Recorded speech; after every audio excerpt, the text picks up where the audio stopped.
Christmas Eve, you'll find me where the love light gleams. I'll be home for Christmas, if only in my dreams,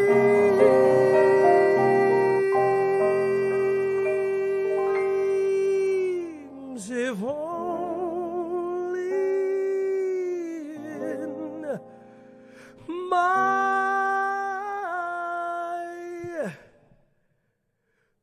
dreams.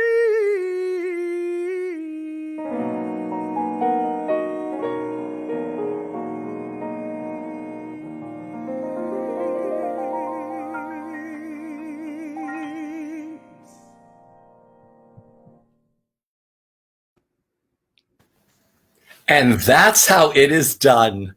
Welcome, everyone. Thank you for joining me and my very special guest. You know him from such shows as Rent, Kiss of a Spider Woman, Carousel, and Shuffle Along. And this coming Thursday night, December 10th at 7 p.m. Eastern Standard Time, he kicks off his brand new holiday concert called Let Me Carry You This Christmas as part of the radio-free Birdland series, which is produced by Birdland and BroadwayWorld. Please say hello to my friend, Darius de Haas. Hello, everyone. Hello, Richie Ridge. How Oh are my you? God. I have goosebumps watching that. That was absolutely sensational. Thank you. My mother told me to sing that song when I was first putting together Christmas concerts and stuff, like, maybe 5 or 6 years ago. And she just sort of offhandedly said, you should learn I'll Be Home for Christmas. So got to do what Mom says. We're going to talk about that. But first of all, how are you and where are you? I am doing well. Thank you for asking. And I am currently here talking to you from Lambertville, New Jersey. And for those of you who aren't familiar, we are in the Bucks County area. And I am just across the bridge from New Hope, Pennsylvania, where the Bucks County Playhouse is located. I can literally walk to the Bucks County Playhouse. I'm like, 75 miles outside of New York City. That is great. We're now in our 9th month since the New York theater shut down. I mean, that's amazing. I used to tell people we're in our 4th month. Now we're in our 5th month. We're now in our 9th month. I mean, how are you handling and dealing with the ongoing pandemic? I deal with it in fits and starts. You have your emotional highs and lows, and Richie, I have to say, I'm truly, before we signed on, I really was able to take a moment to have just a state of grace and be very grateful for my situation personally, because I am able to be in a nice home, very safe here with my husband, Kyle Rudy, and be able to have the opportunity to retool how I do what I do. And part of that was by way of working on The Marvelous Mrs. Maisel last year and having to help promote and their award season, and they involved me very graciously in that. So I had to learn a lot of new skills, filming myself and doing all this stuff and communing remotely with directors and editors and mixers. And, it was all very intimidating, but in the big picture, it was extremely good for me. It kept my brain functioning in a different way. I was learning new skills. Haven't learned them well yet, but we're still going. And it just kept me going, so that I didn't have time to sort of sit in a funk and feel sorry for myself. And also I learned you learn just about community and having the great neighbors that I have on either side here, really staying connected to family. My sister is still in New York, staying connected to her, and my uncle, who we're taking care of, also in New York. My parents, who are at the Actors Fund Home, really just really embracing and keeping everyone close and checking in with each other. And it's been a blessing. It's been challenging, but I feel extremely blessed. Well, you're doing a beautiful job, my friend, just so you know. Thank you. Now, another great thing you did during this pandemic is you're one of the founding members of Black Theater United. Now, Yeah. please tell our audience what that is and where they can go to get involved and find out, more about it. So Black Theater United was an initiative initially started by our wonderful Audra McDonald and LaShans. They were communing and in the wake of the horrible killing of George Floyd, and just had such a visceral, as we all did, such a visceral reaction to that, and trying to really have something, a voice from the theater community, and particularly the Black theater community, addressing how we could get to such a place, how we are still in such a place, really, in 2020. And so that opens up a whole maelstrom of things of what systemic racism and institutionalized racism is, and what do we need to do to tackle that and dismantle it, and more specifically how it affects our institutions of theater, and really asking the hard questions. And what do we really zero in on in order to make people aware of how they can be empowered in this time where we're in such a divisive state in this country, and we still are. So Audra and LaShans, gathered a lot of their theater friends, including Vanessa Williams and Capathia Jenkins and Michael McElroy and Lisa Dawn Cave and Karen Ford and Brian Stokes Mitchell and Wendell Pierce and Kenny Leon and Natasha Williams, Brandon Victor Dixon, myself, Vanessa Williams. I'm sure I'm leaving out someone, and I apologize for anyone's talking. Well, where can people go to find out? It's a great website and everything. Yeah, right? It's at Black Theater United, and the key is you have to spell theater in the, maybe the English way, THEATRE, blacktheaterunited.com. And there you can join, you can become a member of you can become an ally. We have partnered different things throughout the summer. Stacey Abrams' Fair Fight, getting out the vote, getting out the census, even though they tried to curtail the census. But I think the purpose of it was really making people aware of how important your voice is. And the most recent thing is now the Georgia runoff, which I'm sure a lot of people are aware of. So we're trying to raise awareness for that. And again, principle of it is using your voice. So please go to blacktheaterunited.com and you'll find out more about it. Sensational. Thank you for doing what you do, especially for the vote. That was a big deal, and it still is in Georgia. Yes, indeed. Some exciting news for you. This Thursday night, December 10th at 7 p.m. Eastern Standard Time, you kick off your brand new holiday concert as part of the Radio Free Birdland series, which is produced by Birdland and BroadwayWorld. How excited are you? I'm very, very, very excited. I'm so grateful to Jim Caruso from Birdland, who made the call to me initially and asked if I would do a concert. And I love Christmas music.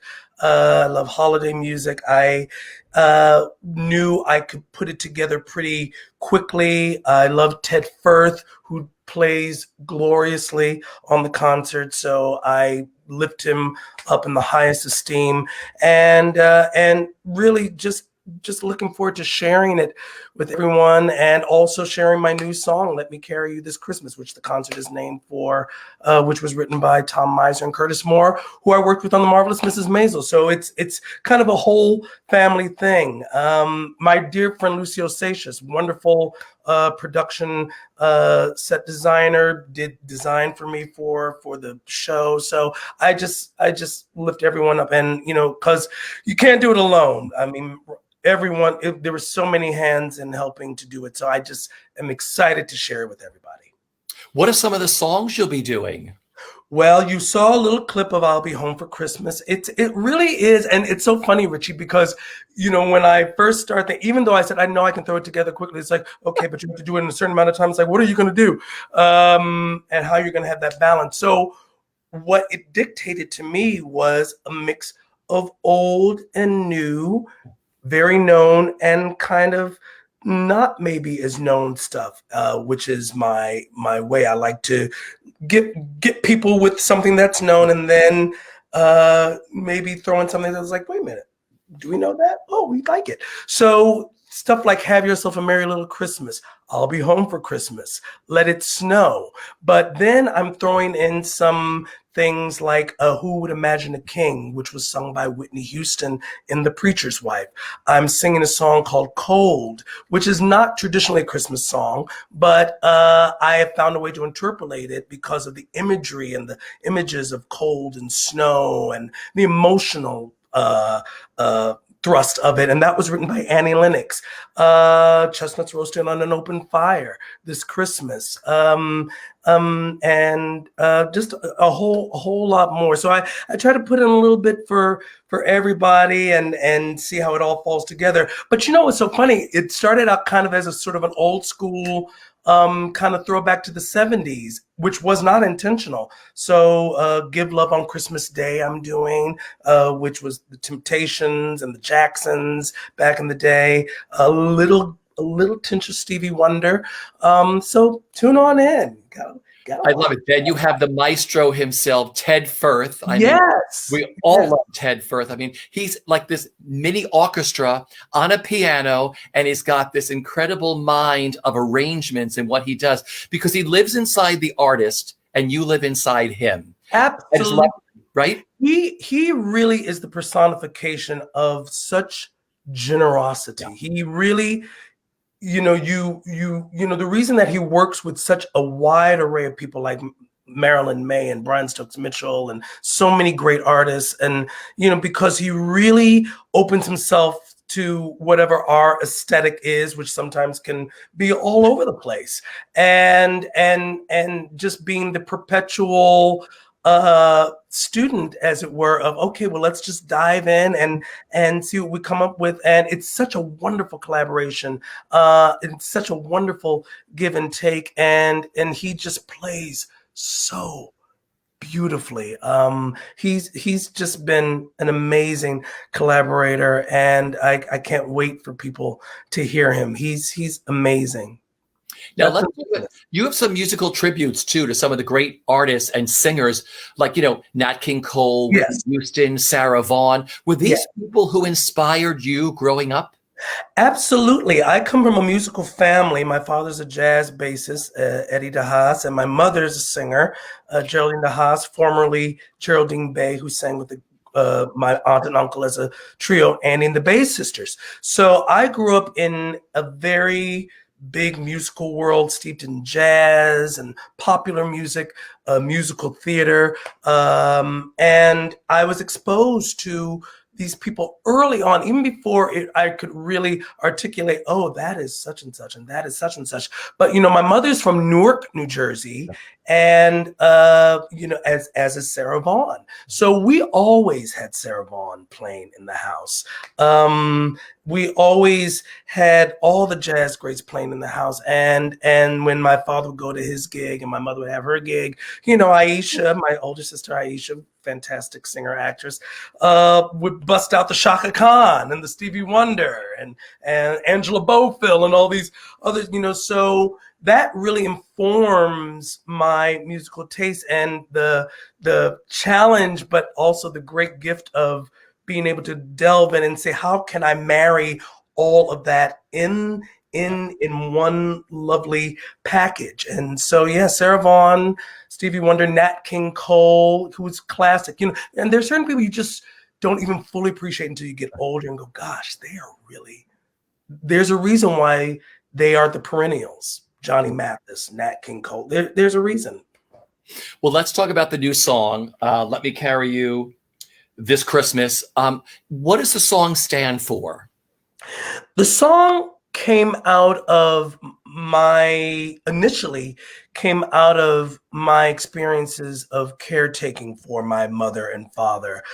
We moved them from Chicago, where they had been living for 44 years and where I was born and raised, back to the East Coast, because they lived on the East Coast before Chicago, and they just gotten to that place in their age where they could no longer handle everything themselves. And so it was 7 years really of intensively caring for them and coming into New Jersey every weekend and coordinating all that and working with home healthcare workers and hospitals and stuff. They are now safely housed at the Actors Fund home, I'm happy to say, in Englewood, New Jersey, who has taken an extraordinary job of taking care of them.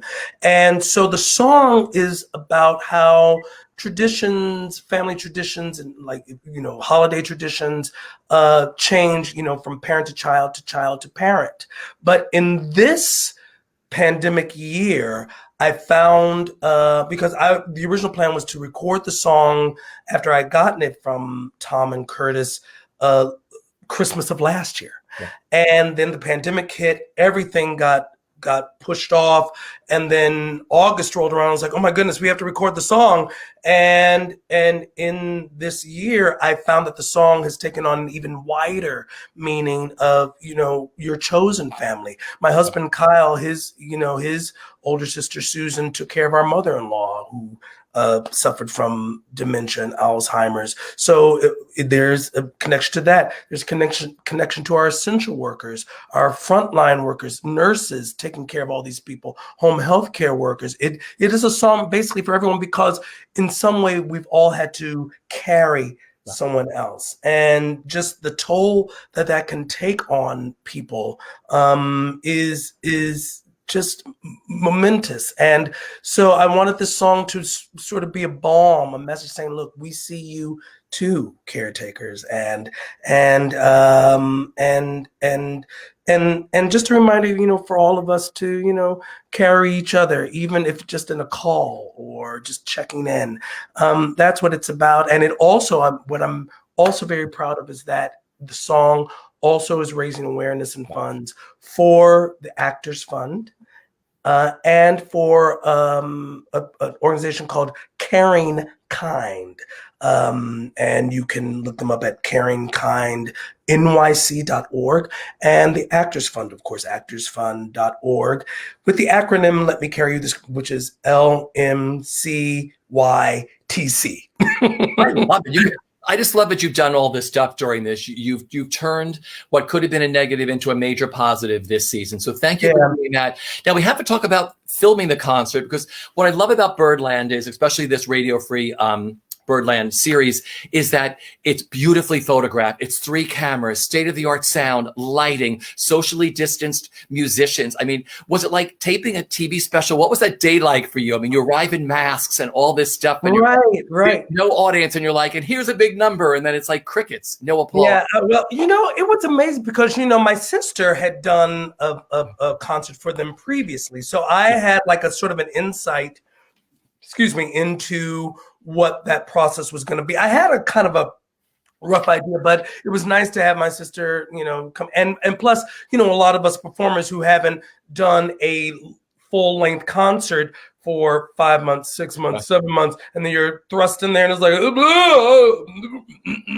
yeah. So, I, had to kind of put myself in kind of training mode and go, okay, sing, just get it. Because, there was, a certain amount of time in which to do it. I wanted to be able to fit it all in. And so when I arrived, and I arrived also with my set decorations audience because, for people who notice the content, I mentioned my friend Lucio Seixas who put these beautiful sort of silver tassel things on the Birdland curtain, and so we had to dress up the set, and yes, Ryan Patternite and crew had all 3 cameras, and I tell you, because I think maybe because I was sort of mentally prepared for it, and sort of in that mindset, doing the concert really was sort of like being set free. I really had a wonderful time. And even though there was not the applause afterwards, which of course I was missing, because there is a certain synergistic thing that happens between audience and performer. So I was concerned about that. But I think maybe because, being one of those children growing up in his bedroom listening to albums and singing at the top of his lungs, maybe I put myself in the mindset of that and singing along with my favorites, but it was me now just doing it. And I think that kind of helped get me through personally. Plus they just made me feel so comfortable, and it was just beautiful. Well, like I said, I want to give another shout out again. The concert is this Thursday, December 10th at 7 p.m. Eastern Standard Time as part of the Radio Free Birdland series presented by Birdland and Broadway World. Again, it's produced and directed by the wonderful Ryan Patternite and co-produced and hosted by the one and only Jim Caruso. Yes. There's a wonderful Q&A with you. Tickets are available at BroadwayWorldEvents.com for only $23.50. And Darius's concert will be on demand at Broadway World Events for 30 days afterwards. Yes. You have such an incredible career. We have some time. I want to go through some of your career. Broadway debuts are very important. Many people were supposed to make them this spring. The pandemic came. I hope that when the theater comes back bigger and better than ever, they'll be given that opportunity. Your Broadway debut was in Kiss of a Spider-Woman, wasn't it? Yeah. Yes. Who was your Aurora? It was Cheetah Rivera. I did the show I joined the show when it was going through a bit of a transition. Cheetah, but I did Cheetah's last 4 months of her run. And Brian Stokes Mitchell, who was, we were calling him Brian at the time. He wasn't Stokes quite yet. But Brian Mitchell had come in like maybe 2 weeks before I joined the cast. It was Cheetah's last 4 months, and then Vanessa Williams came in after that, and I stayed with the show for 3 months with Vanessa before leaving to do Carousel. It was the most extraordinary thing. This is how I define Kiss of the Spider-Woman. It's still the best, for me, the best experience I've ever had on Broadway, because it was my first Broadway experience, and it overall was everything I expected a Broadway debut experience to be, because we were headed by Broadway royalty. It was a huge musical, huge orchestra. It was exciting. It was innovative. I was taken through my paces by some of the best, what I call the best gypsies in the business, who I just love. I mean, we were a family. We truly were a family, and not only Cheetah and Stokes, but Merle, Louise, and just all these wonderful performers, and they really taught me. I was the youngest member of the cast at the time. So they kind of just shepherded me, because I came in, I was considerably younger than the person I replaced, and they were like, okay, so how are we gonna deal with this one? And so I became they all called me Little Chicken. All right, come on, Little Chicken, come on, Little Chicken. It was. It's one of my top 5. As you can see, Cheetah's right behind me that way. I love her. Yes. Like Spider-Woman top 5 experience. I'm so glad. Like I said, Rob Marshall choreography, Hal Prince direction. I mean, you were beautiful. Rob Marshall, Cheetah, and then Vanessa. I mean, seriously, no one better than that. So then you moved on from Spider-Woman to Carousel. Yeah. You were Enoch, right? I was the understudy for Enoch. I understudied Eddie Corbett. Yeah. And Eddie didn't miss a show. Never. Until the last, I think the last week or the last 3 performances, he had to miss because he had gotten a film. And so I got to take over the role for the last week of the run. And it was amazing. I tell you, that production of Carousel, because I saw it months before I had any idea that I would ever be part of it. And I remember seeing it with my sister, who was visiting at the time. She hadn't moved to New York, back to New York just yet. And that opening sequence,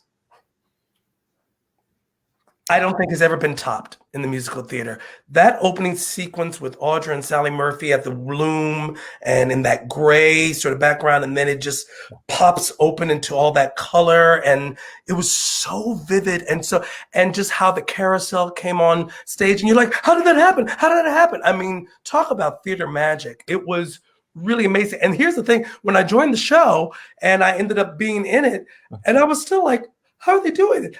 And I knew how they did it, Richie. I knew how they did it. And I was still just in awe of it. And Shirley Verrett, who was one of the most gracious, beautiful, lovely, supportive people. It was amazing. Do you remember your first performance on stage as Enoch? Yes. I was very nervous because, the thing is when you're coming in to say, and I'm sure a lot of people who are performers who've had to replace or who understudy, or, the people who normally play the role, they're used to a certain rhythm and everything. And here you come and you're not the same physically. Your voice is different. You're this and you're that. And I've always defined myself as not the best understudy because, I always had to do a little something that is I got to do my thing. But, you have to kind of get yourself out of the way and sort of go, but you still have to serve the thing. And, and they do expect certain things. But it was great, and also because, that cast, all these casts were so wonderful. And of course, when you're sharing the stage with like an Audra McDonald, who is like a force of nature, you need to be there with her, and you have to, or with anybody, you have to really be able to be tossed the ball and toss it right back. And I was very, very, very honored to do it. And I remember the first thing, and there was something when we were singing, "This is a real nice clam bake," and we all had these like little sung testimonials about how great the clam bake was. And I remember I got my words mixed up or whatever, but I just kept going. I was like, oh, just keep going, and of course they gave me a little ribbon. I was like, okay, Darius, so that was an interesting take on that. I said, that wasn't purposeful, but yeah, I remember it very, very well. And they patted me and it was wonderful. Well, like I said, Leslie Uggams had a moment like that at July 4th. Oh, yes. And now you have one. And that's an honor, just so you know. She does that in her club act. So like I said, in your club act, you should throw your new Roslyn Hammerstein lyrics. You should throw the new lyrics you invented for Carousel. Exactly. Then you were a part of the original production of Jonathan Larson's masterpiece, Rent. I mean, did you stand by for Tom Collins and Angel? Yes. Yes, I did. I joined the show when it was still off Broadway because they knew they were transferring. Yeah. So I was, and the thing is with, a lot of shows, you don't always find out your understudy assignments from the beginning. So you don't know. And so I think it was not until we got into previews where you found out you have a sense of it. But then I was the understudy for Collins, Angel, the Squeegee Man, Rodney Hicks's part, and Benny, and and then there was Christmas bells are ringing, that part. So that track, yes, 6 roles. Byron Utley's part, wonderful Byron Utley, six roles. So I was mortified. And I remember the first time where I thought, oh God, I'm gonna have to go on because Jesse L. Martin had gotten food poisoning or something, and he was throwing up backstage, but he just kept going because we were early on the previews and we hadn't learned it yet. And I was like, oh my God, I'm gonna be thrown on. Didn't happen. What did happen though, a little bit later, because they were a little bit low to put me on as Angel, because I wasn't as maybe lithe and skinny and, you know, whatever as Wilson Jermaine Heredia. But I went on vacation to Puerto Rico and had myself a good old time. And, you know, I came back that morning. They say, you are on. Wilson has sprained his ankle and you are on. So I had to get out of vacation mode. And, you know, and the thing is, normally with 6 roles, I was at the back of the house pretty much almost every night at some point, kind of going, I need to get the track of the show. I have to get the track of the show because it was, you know, crazy. And I went on and I got through it. And then they put me on a lot subsequently. And I had a week where I was on, I began as Angel and I ended as Collins. Because after the Tony Awards, you know, I went on a lot. And yeah, I remember I started a week as Angel, like maybe 3 performances, and then ended with Collins at the end of the week. So what a trip. Don't ask me to do it now. Back then when I was youthful and spry and my brain worked a little bit quicker. You have to throw that into your act too. You have to do a little bit of Collins and Angel and keep switching back and forth. This is your life, Darius de Haas. Oh my God, and jumping on that table. Oh, I can imagine. No wonder why he sprained his ankle. You know, I never knew how he did it like that. You returned to Lincoln Center in that beautiful musical Marie Christine, back with Audra McDonald. You played Paris, I think her younger brother. What was that favorite memory of doing that? Well, I had done one of the earliest workshops of Marie Christine, where I had been in the ensemble, and Billy Porter originally had played Paris in that workshop, and I loved. I mean, first of all, let's give a shout out to Graciela Danielle, the brilliant Graciela Danielle, who really has been such an angel, particularly for my theater career, because I toured with Once on This Island for the national tour few years before. And so it was really nice to be kept in her orbit when she was putting this together. And so when the Lincoln Center production rolled around, and Billy was not available to do it, and they had me come in to audition for it, and I was like, please, and I wanted the role so bad. I wanted it so bad.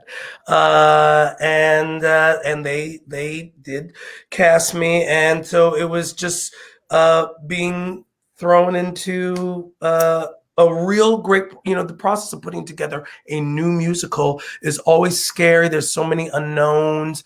And it was such an interesting musical because it was a take on Medea, but in New Orleans. And so there was like sort of the kind of Marie Laveau thing. And it was wonderful. And that score was beautiful. Michael John LaChiusa, very challenging. And that's why I really I wanted something that really I knew that I could do, but also really pushed me, and that I knew I had to maintain a certain kind of thing every night. And of course, Audra was just sublime. And yeah, it was absolutely, and it was the last original musical of the 20th century. Yeah, totally. I don't know that a lot of people remember that, but that for me is rather significant. That it was the last original musical of the 20th century. Well, then you entered Audra's world and her orbit again when you did Shuffle Along. Yes. Well, all right. I loved Shuffle Along. I saw it 3 times during that run. Favorite memory of that for you? My favorite memory really is doing the workshops. And I can give you a specific memory in doing the workshop and the culmination of when they were, and it had nothing, I wasn't even involved in this particular thing, but when they were putting together the, how they were going to do I'm Just Wild About Harry, and how Audra's character, Lottie G, was singing a cappella to just one lone male tap dancer tapping it.